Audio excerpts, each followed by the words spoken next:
answer is do your ABCs. The answer is do your ABCs. Learn your alignment, breathing, and core control, which is how to connect with all of these muscles so that when you give birth, you are already able to connect with these muscles. You already know these exercises, and your body will have the memory to do them, and therefore will recover faster. If you are curious about this program, I might talk about it all the time, but here's the thing. With C Summit, it's actually free, and it launches this Friday. So if you are interested in your ABCs, which are the essentials for core retraining after your childbirth, then sign up for the C Summit, and the link is below. Incontinence after baby or even during pregnancy is usually an indicator of poor core retraining, poor core control. So what you'd want to do is go through your diastasis rehabilitation, and that addresses your pelvic floor, your deep core musculature, which wraps around your entire abdominals, and also your breathing mechanics.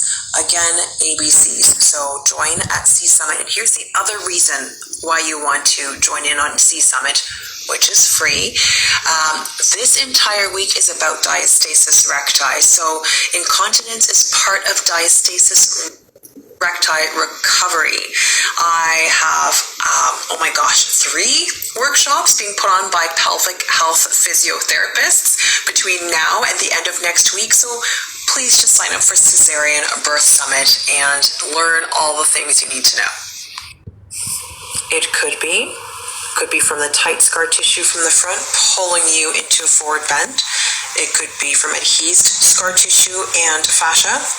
It could be in general from a suboptimal diastasis recovery, so you're not as connected to your core musculature, and or the core musculature may be deconditioned and or weak very commonly. So reason number 5, lower back pain can be from tight lower back muscles, typically from latissimus dorsi.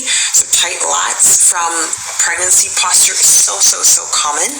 There can also be other tight muscles or just weak muscles in the back as well. The best bet, because there are so many possible causes, is to get assessed yourself. Talk to any therapist, but a perinatal therapist may be your best bet because they know a lot more about cesarean birth rehab. This is a super common question, and I'm going to answer it in 2 parts.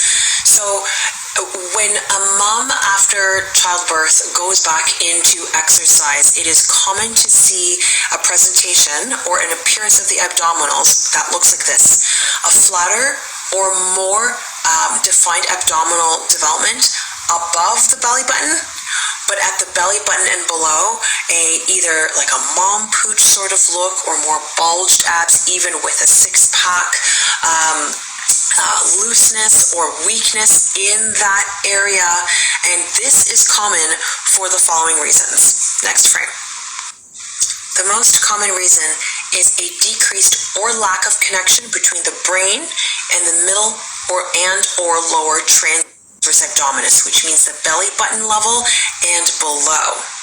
A couple of things you can do to help connect with this. Part of it is ABC's retraining. So again, that workshop happens on Friday through C Summit.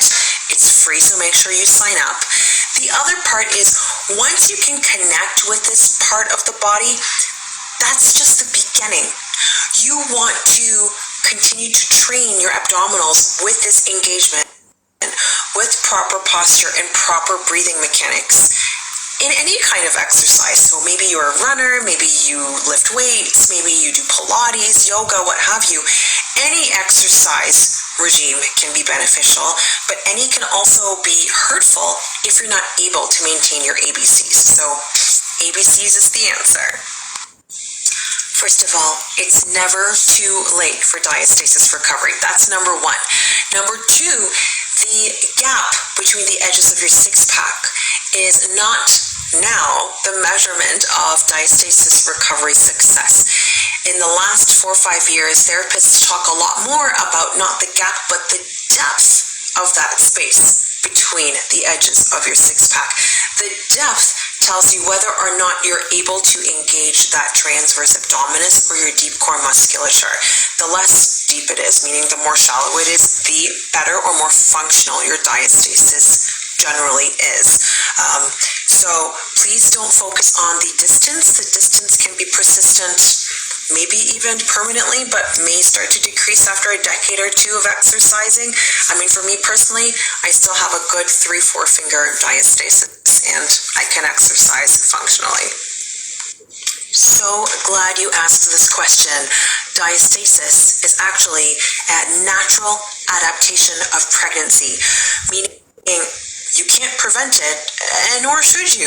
You actually need to have your entire abdominal grow and stretch to accommodate a growing fetus throughout the pregnancy. So the goal during pregnancy is actually to learn to have a functional diastasis. So again, learning your ABCs, alignment, breathing mechanics, and core control. And in the last definitely 4 weeks of pregnancy, please focus on relaxation of your abdominals, which also relaxes the pelvic floor.